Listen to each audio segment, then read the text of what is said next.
Salut les petits gars, aujourd'hui vidéo totalement improvisée. Pourquoi? Parce que ce matin je me suis levé, petit déjeuner totalement différent de ce que j'ai l'habitude de faire chaque matin. Moi je fais partie de la team pancake, donc 28-29 jours sur les 30 du mois. Je fais péter le pancake, mais ce matin c'était des œufs avec du pain. Et ça m'a fait remonter au cerveau toutes ces âneries de phrases toutes faites que vous avez entendues sur les 2 œufs par semaine. La créatine ne touche pas à ça, c'est mauvais pour terrain. Donc j'avais envie de faire 3-4 petites mises au point. Vite fait, bien fait, parce que forcément, il y a des gens qu'on appelle influenceurs qui balancent toutes ces conneries pour être juste des putabeuses, c'est juste ça. Mais sans jamais avoir de fondement scientifique. Je viens encore de lire une étude ce matin, je vous la mettrai en commentaire. On a pris une quarantaine de joueurs de foot américains, on leur a tapé 3,5 grammes de protéines par kilo de poids de corps tous les jours pendant 2 mois. Leurs reins se sont totalement révélés intacts au bout de cette étude. Bon, je vous dis direct, c'est totalement ridicule d'aller jusqu'à 3,5 grammes, mais c'est pour vous montrer que vos reins ont totalement la capacité de filtrer ces protéines. Je vous invite d'ailleurs à aller sur l'Instagram du poteau François, c'est Meurice Ostéo sur Insta, où il parle très bien parce que c'est totalement là qu'est la question.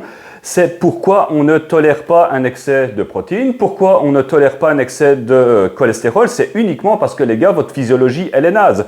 À partir du moment où vous avez un corps qui est correct, qui est en pleine forme, vous avez une physio qui tourne superbement bien, ça passe en premier par vos intestins, une qualité d'intestin qui n'est pas perméable, qui est bien renforcé, qui a un mucus qui est anti-inflammatoire, je vais vous dire, vous pouvez manger limite tout ce que vous voulez. Donc, commençons direct par cet excès de protéines, qu'elles soient en poudre, parce que là aussi c'est complètement, là où est l'isolate c'est mauvais. Non, c'est juste un complément alimentaire. Un complément alimentaire, si vous ne savez pas lire une étiquette, c'est marqué complément. Complément, ça veut bien dire, on vient compléter une alimentation quand il n'y en a pas. Donc oui, c'est ridicule de prendre un excès de prot, qu'elle soit en isolate, qu'elle soit végane ou tout ce que vous voulez en poudre, à partir du moment où votre assiette elle est complète, équilibrée et variée. C'est totalement ridicule. Ça a été ma plus grosse bêtise avant que je sois dans ce boulot-là. Je finissais mon entraînement, double dose, les gars, de protéines, parce que une seule, c'est pas assez. Protéines, c'est du muscle. Et je rentrais chez moi, j'étais encore ado, ma mère me demandait qu'est-ce que tu voulais bouffer. Allez, 300 grammes de blanc de poulet. J'avais un putain de physique de lâche, les gars. J'étais avec une boudaine pas possible. Pourquoi? Parce que c'était superbement mal utilisé. Quand vous utilisez bien votre protéine en poudre, ça va remplacer, je sais pas moi, une scoop de whey ou d'isolate va remplacer l'équivalent de 200 ml de blanc d'œuf, ça va remplacer l'équivalent de 100 grammes de viande, de 100 grammes de charcuterie. Donc voilà, peu importe la forme sous laquelle elle est prise, à partir du moment où vous rentrez dans vos quotas, il n'y a absolument rien de dangereux pour les reins. Et au passage, tout ce qui est protéine en poudre comme ça, c'est plus ou moins, on n'est pas dans du 100%, mais fabriqué de la même manière que le lait en poudre qu'on donne au bébé. Donc à partir de là, vous avez déjà compris que des petits reins comme ça peuvent tout encaisser. La nôtre, ce sera pareil. Donc voilà, au niveau des protéines, à partir du moment où c'est explicable, tout est tolérable. C'est toujours fonction du terrain, de la personne, mais arrêtez de venir avec vos réflexions de l'âge de les protéines, c'est mauvais pour les reins. Regardez encore une fois le genre de personnes qui nous lâchent ce genre de bêtises et de commentaires. Il n'y a jamais de fondement derrière. Quand vous demandez prouve-moi ça, il n'y a personne. Et alors regardez un petit peu leur hygiène de vie à ces gens-là, parce que c'est facile de cracher 9 fois sur 10 sur des sportifs qui se bougent le cul, mais ce sont des personnes qui lâchent ce genre de commentaires. Ils ont une hygiène de vie qui est dégueulasse. Est-ce que ça fume? Est-ce que ça mange de charcuterie? Est-ce que ça fait pas attention? Est-ce que c'est pas en surpoids? Est-ce que c'est totalement sédentaire? La majorité du temps, oui. Et à partir du moment où il y aurait une divergence d'opinion, c'est pas de problème les gars, on s'est discuté entre adultes sans se gueuler l'un sur l'autre. Voilà, on discute calme, chacun met ses arguments. Moi, il n'y a rien un truc que j'adore, c'est quand un de mes collègues ou un de mes profs me dit écoute, là t'as tort. C'est bien, on en discute, il me prouve ce qu'il avance, j'essaie de prouver aussi, et au final, on en sort tous gagnants, parce qu'on a appris ou on s'est adapté si on avait fait tort. Passons maintenant au cholestérol. Je ne suis pas là pour faire une vidéo de 2 heures où on va parler du bon, du mauvais, etc., parce que c'est totalement débile, il n'y a pas de bon ni de mauvais cholestérol, il n'y a que des transporteurs. Mais là aussi, Ma première visite d'une diététicienne, j'avais 16 ans. Elle m'a dit, ben, après ton entraînement, tu me bois 2 Fristy, attention, pas plus de 2 œufs par semaine. Les gars, quand vous entendez un discours pareil, faites demi-tour et barrez-vous. Je ne sais même pas si vous devez payer pour entendre des conneries pareilles, mais non, barrez-vous. À partir du moment où il n'y a pas d'anomalie génétique congénitale au niveau de votre métabolisation du cholestérol, 2, 3, 4, 5, 6 par jour, mais qu'est-ce qu'on s'en fout? Il n'y a rien de plus sain. L'œuf est un aliment roi, c'est un truc qui est super naturel. Allez-y, foncez. Encore une fois, j'ai une consommation d'œufs qui pète le plancher, j'ai pas assez de cholestérol. J'ai rencontré, depuis que je travaille, seulement 2 personnes avec une maladie congénitale de cholestérol, où là, effectivement, on devait faire attention. Mais sinon, 99,99% des personnes, les gars, 2 œufs par semaine, foncez, hein, c'est pas cher, c'est nutritif. Foncez, j'ai que ça à vous dire.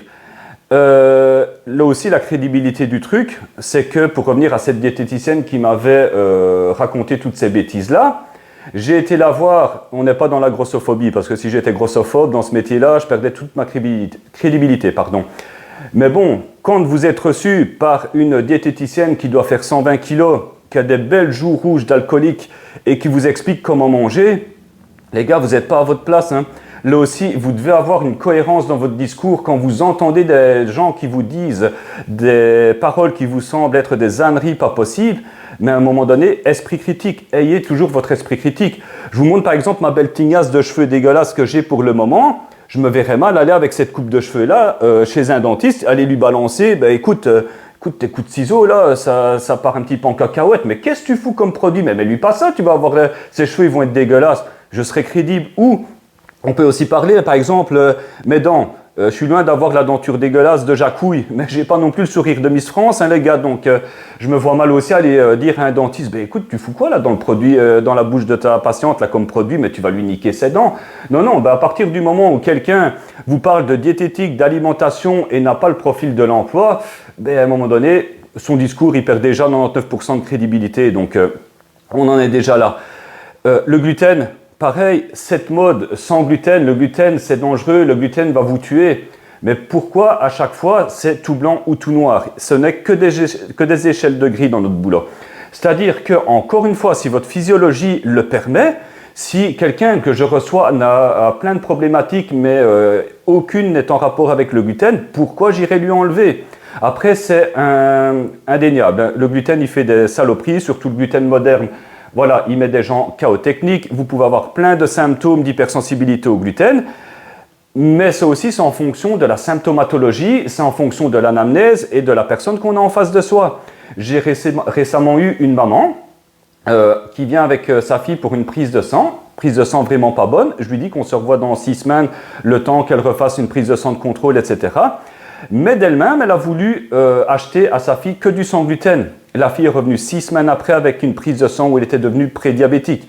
Pourquoi? Parce qu'on avait acheté du pain sans gluten, farine de maïs, on avait acheté des pâtes sans gluten à la farine de maïs.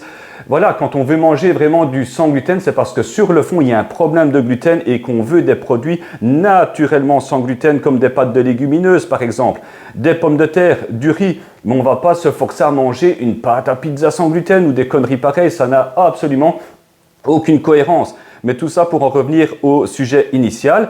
Personnellement, pour vous donner un exemple, j'ai une sensibilité au gluten qui est quand même pas mal. C'est-à-dire que je mange très rarement du pain, mais si je vais faire le con pendant une semaine à en manger 3 fois par jour, je vais avoir un brouillard mental un petit peu plus un petit peu plus fréquent. Et je vais avoir du mal à sortir mes idées. Et je vais avoir des maux de tête. Je vais avoir des petits vertiges, etc. Je le sais, mais c'est pour ça que je vais le limiter. Par contre, si je sors au resto, que j'ai envie de me faire répéter une pizza, hier je me suis mangé 2 pains saucisses, les gars, vraiment pas le truc le plus diététique, mais aujourd'hui j'en suis indemne. Pourquoi? Parce qu'encore une fois, la physiologie tourne au top.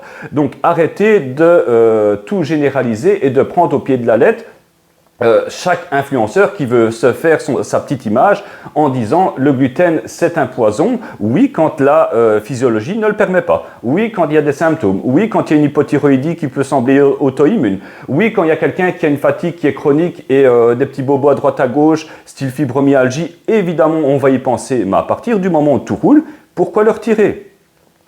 Et la dernière chose, palme d'or à la créatine. La créatine avec le monde médical, mais c'est une vraie catastrophe.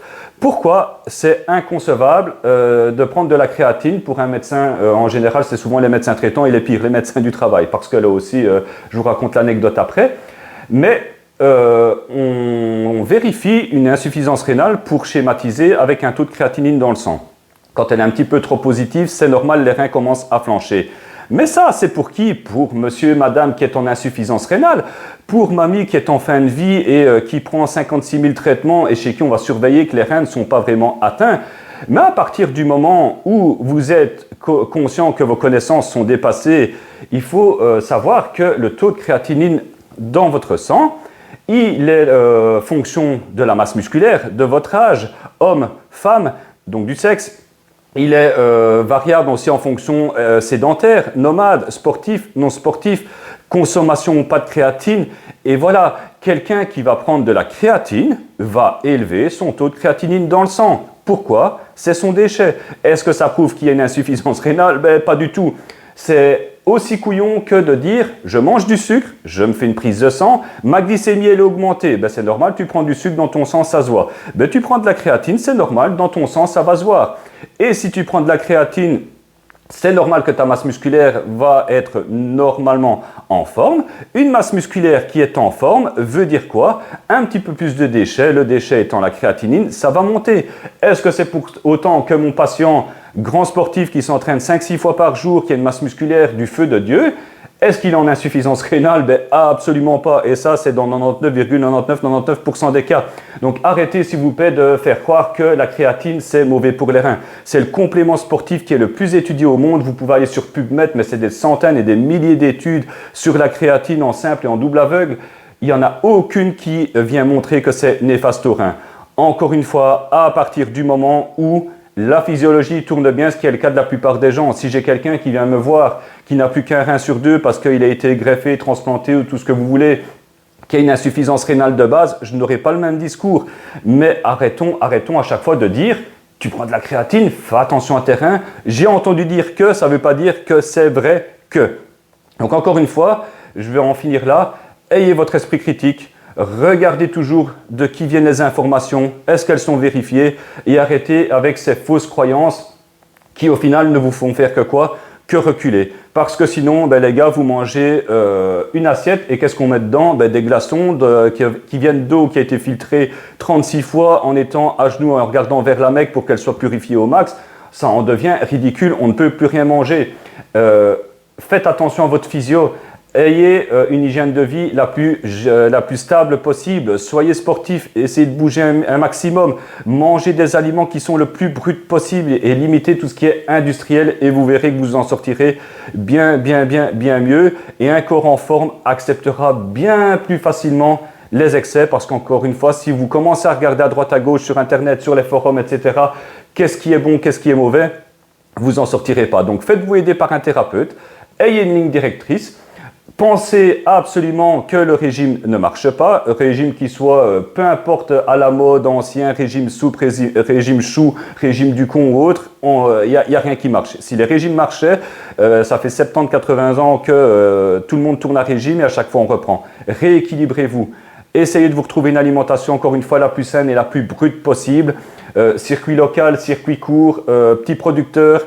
Et vous verrez que tout va se passer pour le mieux sans devoir rentrer dans des jugements moralistes aussi cons que les protéines. C'est mauvais pour les reins. J'espère que je vous ai éclairci un tout petit peu. Passez une bonne journée et ciao, à la prochaine.